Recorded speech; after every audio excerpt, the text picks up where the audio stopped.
एक सक्रियता के साथ सब लोग मिलकर के काम करें,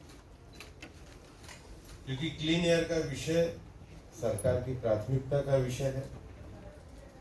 लेकिन विषय की जटिलता ऐसी है कि इसमें सरकार के साथ हमारे स्वयंसेवी संगठन, हमारे स्थानीय स्वशासी संस्थान, विद्यालयों के और शैक्षिक संस्थानों के लोग, इस क्षेत्र में रिसर्च करने वाले रिसर्चर, एकेडमिक पर्सन, उन सब के सहयोग के साथ हम एक अच्छा मूवमेंट खड़ा करें।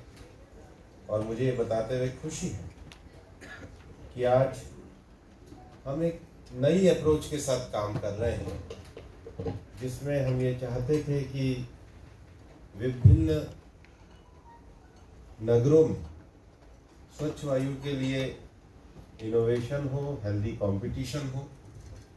पिछले दिनों भी जब हम लोगों ने मुंबई में इसकी वर्कशॉप आयोजित करी थी, उसके बाद दक्षिण के राज्यों की वर्कशॉप हमने चेन्नई में आयोजित करी थी, एनसीआर के राज्यों की वर्कशॉप हमने गुरुग्राम में आयोजित करी थी।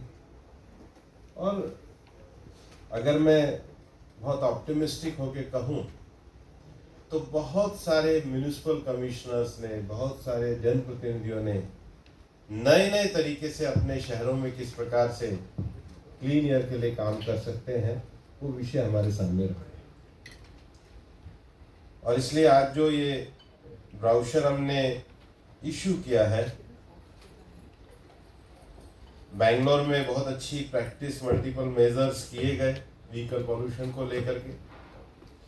ऐसे ही लखनऊ के में उन्होंने अपना एक कमांड सेंटर डेवलप करा, उसका मॉनिटरिंग और इम्प्लीमेंटेशन का विषय हुआ। श्रीनगर जैसे शहर में लोग एक साथ आए और एक तरीके से शहर में वायु प्रदूषण को सुधारने का एक अच्छा मूवमेंट बना। हैदराबाद में उन्होंने अर्बन ग्रीनिंग और वेस्ट मैनेजमेंट, उसको लेकर के हैदराबाद में काफ़ी अच्छे प्रयोग किए। उसके बाद वाराणसी में मल्टीपल सॉल्यूशन और मैनेज वेस्ट विद एफिशिएंसी, इसको लेकर के काफ़ी अच्छे प्रयोग हुए। अकोला में उन्होंने जो ड्रेन्स जिसमें लगातार शहर में रुकने के कारण, प्लास्टिक के कारण जो शहर में पानी भरता था, उसको लेकर के अकोला में अच्छे काम किए। तूत्तुकुड़ी में जो नीचे हमारा तमिलनाडु में है, उन्होंने बायो माइनिंग, उसको क्लीनर वेस्ट पे लेकर अच्छा काम किया। पूना में उन्होंने सस्टेनेबल ट्रांसपोर्ट प्लानिंग करी। और ये इस बात को दर्शाता है कि माननीय प्रधानमंत्री जी के नेतृत्व में जो मिशन के रूप में अनेक लोगों को उन्होंने जो काम दिया, उसमें बेस्ट प्रैक्टिसेस लोग लेकर के आए। सामान्यतः हमें लगता है कि विजडम कहीं बाहर से आती है, कोई बड़े संस्थान से आती है। मेरा मानना है ऐसा नहीं है।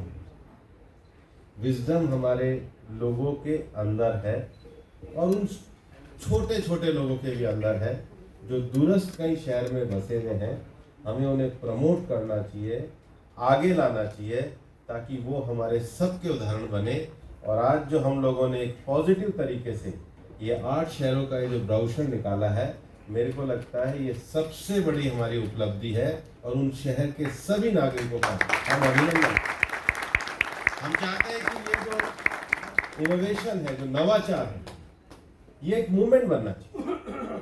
और इस तरह का जो पॉजिटिव वाइब्रेशन जब हम लोग लेकर के जाएंगे, तो वो ये जो चिंता का विषय है, विशेष रूप से पॉलिसी मेकर्स के लिए भी चिंता का विषय है। जो एकेडमिक करते हैं, रिसर्च करते हैं, नॉलेज इंस्टीट्यूशन लगते हैं, उनके लिए भी है। और सामान्य जनता को तो परेशानी होती है। और इसलिए एनकैप के कार्यक्रम में फंडिंग की भी जो व्यवस्था करी है, वो भी इसी के आधार पे करी कि जिनका परफॉर्मेंस अच्छा है उनको पुरस्कृत भी किया, ताकि वो अच्छे तरीके से करें। और एनकैप में लगातार हम सारी रीजनल वर्कशॉप पे काम कर रहे हैं। और ये जो अगर 8 राज्यों के विषयों को देखोगे तो हमारी चुनौतियां क्या है। हमारी सबसे पहली चुनौती है किसी भी शहर में एक अच्छा डेटा कलेक्शन के लिए, अगर डेटा भी है तो उसका एनालिसिस और उसको अपने स्थानीय स्तर पे करना, कोई बहुत बाहर की कोई टेक्नोलॉजी और उसकी आवश्यकता नहीं है। लेकिन शहरों का विस्तार हो रहा है, अर्बनाइजेशन होने के कारण जितने हमें वेस्ट मैनेजमेंट के लिए जगह चाहिए, शहरीकरण का विस्तार होने के कारण व्हीकल पोल्यूशन है, शहरीकरण का विस्तार होने के कारण इंडस्ट्रियल पोल्यूशन है, शहरीकरण का विस्तार होने के कारण डस्ट पोल्यूशन है। तो जब हम सिटी की भी कल्पना करते हैं तो सिटी के साथ साथ ये इंटीग्रेटेड पार्ट ही हमारी सिटी का बनना चाहिए कि अगर इस सिटी में कल को 20 लाख लोग आएंगे तो कितने व्हीकल आएंगे, कितनी इंडस्ट्री आएगी, और उसको मेजर करते हुए उसकी ग्रीनिंग पे, उसके पब्लिक ट्रांसपोर्ट पे, सरकार के द्वारा जो स्मार्ट सिटी की योजना बनाई है उसका कॉन्सेप्ट ही इस प्रकार से बनाया गया। लेकिन इनको स्वशासी संस्थाओं के माध्यम से नीचे के स्तर तक ले जाना, और इसलिए national clean air mission programme में जो हमारा लक्ष्य है वो एयर पोल्यूशन में जो रीजनल लेवल पे जैसे जैसे अलग अलग रीजन में अलग अलग समस्याएं हैं। आप दिल्ली के एयर पोल्यूशन को ऐसे टैकल नहीं कर सकते जो आप चेन्नई का कर सकते, तो बेस्ट है, क्योंकि दिल्ली हमारा एक लैंडलॉक एरिया है। फिर जिस समय सबसे ज़्यादा हमारे पे दबाव होता है उस समय सबसे ज़्यादा जो वायु की गति है, अब मेरे को तो उधर के पर्यावरण मंत्री बनने के बाद शायद सितंबर अक्टूबर में यही रहता है कि तन्मय जी और कुट्टी साहब को फोन करता हूँ हवा की स्पीड कितनी है, क्योंकि मीडिया भी बैठी रहती आज कितना स्पीड पे जाएगी। तो ये ज्योग्राफिकल भी है, क्षेत्रीय स्थिति भी है, लेकिन इसके लिए हमें सामाजिक आर्थिक उपायों की चिंता भी करनी पड़ती है। लोग